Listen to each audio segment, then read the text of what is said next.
شروع اللہ کا نام لے کر جو بڑا مہربان نہایت رحم والا ہے۔ الف لام را، یہ کتاب روشن کی آیتیں ہیں۔ ہم نے اس قرآن کو عربی میں نازل کیا ہے تاکہ تم لوگ سمجھ سکو۔ اے پیغمبر، ہم اس قرآن کے ذریعے سے جو ہم نے تمہاری طرف بھیجا ہے تمہیں ایک نہایت اچھا قصہ سناتے ہیں، اور تم اس سے پہلے بے خبر تھے۔ جب یوسف نے اپنے والد سے کہا کہ ابا، میں نے خواب میں 11 ستاروں اور سورج اور چاند کو دیکھا ہے، دیکھتا کیا ہوں کہ وہ مجھے سجدہ کر رہے ہیں۔ انہوں نے کہا کہ بیٹا، اپنے خواب کا ذکر اپنے بھائیوں سے نہ کرنا، نہیں تو وہ تمہارے حق میں کوئی چال چلیں گے۔ کچھ شک نہیں کہ شیطان انسان کا کھلا دشمن ہے، اور اسی طرح اللہ تمہیں برگزیدہ و ممتاز کرے گا اور خواب کی باتوں کی تعبیر کا علم سکھائے گا، اور جس طرح اس نے اپنی نعمت پہلے تمہارے دادا پر دادا ابراہیم اور اسحاق پر پوری کی تھی، اسی طرح تم پر اور اولاد یعقوب پر پوری کرے گا۔ بے شک تمہارا پروردگار سب کچھ جاننے والا ہے، حکمت والا ہے۔ ہاں، یوسف اور ان کے بھائیوں کے قصے میں پوچھنے والوں کے لیے بہت سی نشانیاں ہیں۔ جب انہوں نے آپس میں تذکرہ کیا کہ یوسف اور اس کا بھائی ابا کو ہم سے زیادہ پیارے ہیں، حالانکہ ہم جماعت کی جماعت ہیں، کچھ شک نہیں کہ ابا کھلی غلطی پر ہیں۔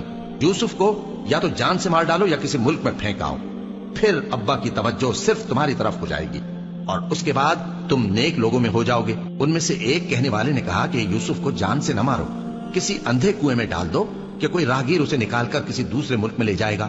اگر تم کو کرنا ہی ہے تو یوں کرو۔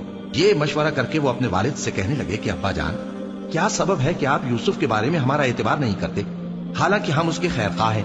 کل اسے ہمارے ساتھ بھیج دیجئے کہ خوب میوے کھائے اور کھیلے کودے، ہم اس کے نگہبان ہیں۔ انہوں نے کہا کہ یہ امر مجھے غمناک کیے دیتا ہے کہ تم اسے لے جاؤ، یعنی وہ مجھ سے جدا ہو جائے، اور مجھے یہ بھی خوف ہے کہ تم کھیل میں اس سے غافل ہو جاؤ اور اسے بھیڑیا کھا جائے۔ وہ کہنے لگے کہ اگر ہماری موجودگی میں کہ ہم ایک طاقتور جماعت ہیں اسے بھیڑیا کھا گیا تو ہم بڑے نقصان میں پڑ گئے۔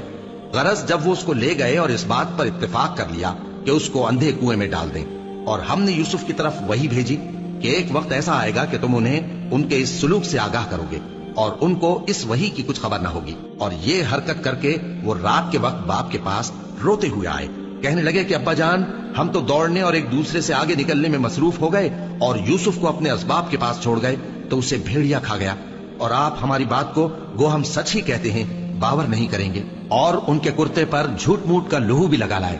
یعقوب نے کہا کہ یوں نہیں ہے، بلکہ تم اپنے دل سے یہ بات بنا لائے ہو۔ اچھا، صبر، کہ وہی خوب ہے، اور جو تم بیان کرتے ہو اس کے بارے میں اللہ ہی سے مدد چاہیے۔ اور اب اللہ کی شان دیکھو کہ اس کنویں کے قریب ایک قافلہ آوارد ہوا، اور انہوں نے پانی کے لیے اپنا سقا بھیجا تو اس نے کنویں میں ڈول لٹکایا، یوسف اس سے لٹک گئے۔ وہ بولا، زہے قسمت، یہ تو ایک لڑکا ہے اور اس کو قیمتی سرمایہ سمجھ کر چھپا لیا۔ اور جو کچھ وہ کرتے تھے اللہ کو خوب معلوم تھا، اور انہوں نے اس کو تھوڑی سی قیمت یعنی معدود چند درہموں پر بیچ ڈالا، اور وہ اس سے بیزار ہو رہے تھے۔